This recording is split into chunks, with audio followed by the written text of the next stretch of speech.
authority, and she'll present her insight.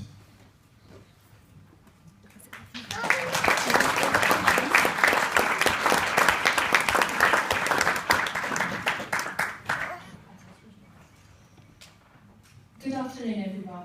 My name is Sarah Miles, and I firstly want to thank everyone for giving me this opportunity to be a guest speaker at the Donor Award ceremony.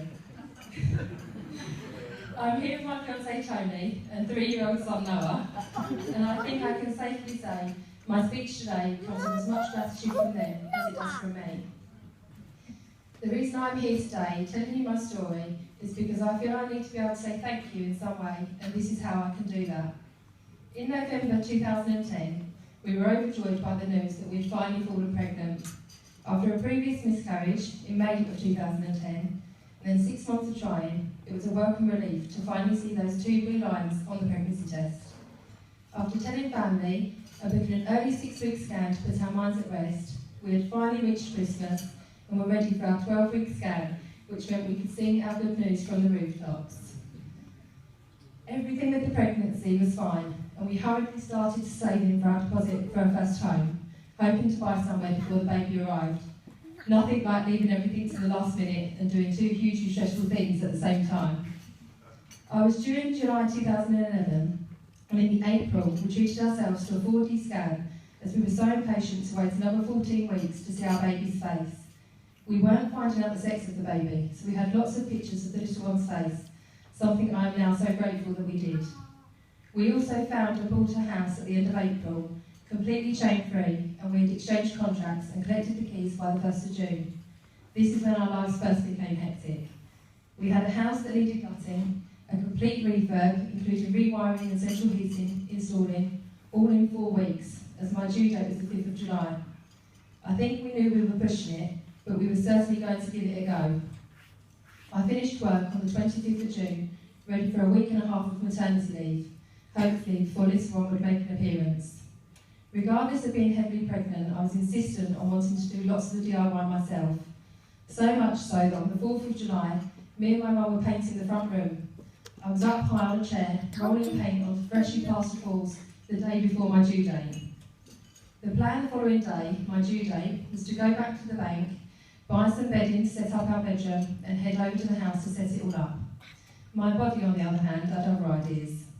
I woke up feeling a little tender and realised quite quickly that things were starting. I rang Tony, my fiancé, at work to tell him that I thought things were on the move, but obviously very early on, and that I would keep him posted.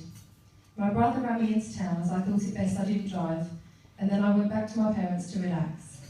My mum finished work at around 5 p.m, and we decided to still head to Dunelm to buy some bedding. Whilst walking around the shop, I was stopping every so often to deep breathe through my contractions. It was like something you see in a film. When my mum suggested that we headed back to hers, rather than we set up our bedroom, I was devastated, but in hindsight it was the best option. I called Tony at work on the way back to my parents, as he wasn't due to finish work until 8 p.m, and informed him that my contractions were approximately 7 minutes apart. His words were, "I've got time to finish my shift though, haven't I?" That's typical. The next few hours were a pretty long night of pain and breathing through contractions, and after going to bed for half an hour and listening to Tony sleep, I had to get up and pace the front room. At around 1:30 a.m. on the 6th of July, I called the hospital and they told me to come in and be checked. We eventually made it to the delivery suite at Maidstone Hospital at 2 a.m, and I was checked immediately. I was 2 to 3 centimetres dilated and was told I could stay on the ward, but Tony had to go home. Luckily, his parents lived 5 minutes from the hospital, but it still meant a long, lonely night on my own at the hospital on an extremely quiet ward, trying not to be too noisy through my contractions. I didn't sleep, and at 8 a.m. when Tony arrived back, I was checked again and was finally 4 centimetres. I was transferred to the delivery suite, and the birthing pool was filled, ready for me to get into. I began gas and air, amazing stuff, which made me giggle at first, and then I submerged myself into the warm birthing pool, which eased the pain so much. Gas and air blurs a lot of the next few hours for me, but having read my notes, my labour was progressing normally, and I reached 8 centimetres before my waters broke. I kept asking the midwife if they had already broke, but it soon became apparent that I didn't need to ask, because when they did, the noise I made resembled a wild animal fighting for its life. I was then 9 centimetres and I was on the home straight. This is when things started to go a little wrong with the labour. The midwife needed me to get out of the birthing pool to check me properly, and I stated that I have to get out, I didn't want to get back in. I ended up having an epidural, my cervix had swollen back to 8 centimetres, and the baby's heart rate was dropping. They noticed that the baby had pooed and was showing signs of distress. After trying to get me to push a few times, it was decided an instrumental delivery would be best in theatre. I was so tired and worried, I just wanted to know that the baby would be safe. Within 5 minutes of deciding on a forceps delivery, they had changed their minds and I was going down for a caesarean section. I had my epidural topped up with spinal block and Tony had donned his gown, very George Clooney in his ER days. As far as I'm aware, the C-section went well and baby Noah was born at 20:16 p.m. on the 6th of July 2011, weighing 8 pounds 1 and adorning a head of ginger hair, as it hasn't changed. 45 minutes later, I was back up in the delivery suite, but if I'm honest, the rest is information I've been told by Tony, family members and my hospital notes, as I don't remember much. I was not really with it, quite dozy and felt sick. My blood pressure was quite low, but that is apparently to be expected after major surgery. Within 15 minutes of being back in the room, my stats had become worse and the medical team started me on a drip to increase my blood pressure. I instantly felt better after I'd received this fluid, but this cycle happened another 3 times. Me feeling unwell, almost unresponsive, fluid given, felt better. My uterus was being checked the whole time to make sure it was contracted and my blood loss was being monitored. At 10:40 p.m, my hospital notes state that my blood pressure had dipped to 101/15 and I was very pale and lethargic. The registrar was called and I was examined as they knew something wasn't right. I had a brisk blood loss of 2.5 litres there and then in the delivery room in front of Tony, which must have scared him so much.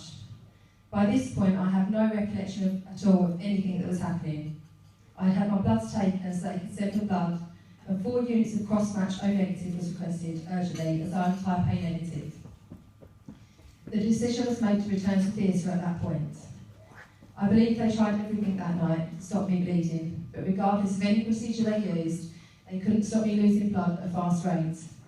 I was told that I had bled the hospital dry A negative and they had to have more biopsy especially to keep me going. After a little while in intensive care, where they believed they had stopped the bleeding, they soon realised they hadn't and took me back to theatre to perform a life-saving hysterectomy, which ended the bleeding immediately. In my notes it states that I lost 8 litres of blood that night.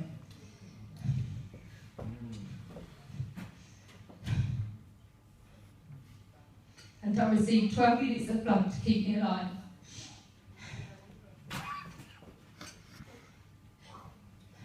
As I look around this room and see all of you who give blood, I cannot ever fully explain how eternally grateful I am for what you've done for me. Because of you, blood donors, I survived to see my little boy grow up to be the cheeky ginger 3-year-old he now is. My son Noah has a mum and doesn't just get shown pictures of me to explain who I am. He knows how my voice sounds, how I smell and how much I love him. Something he wouldn't be aware of if it wasn't for you amazing people.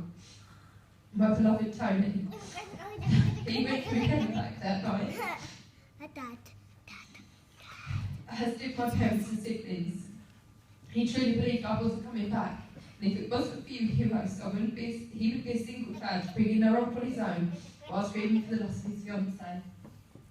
I can't ever repay you all for the gift you have given me, but by telling you all how your selfless good deed helped save lives, I hope it gives you a sense of pride and worth that you all deserve.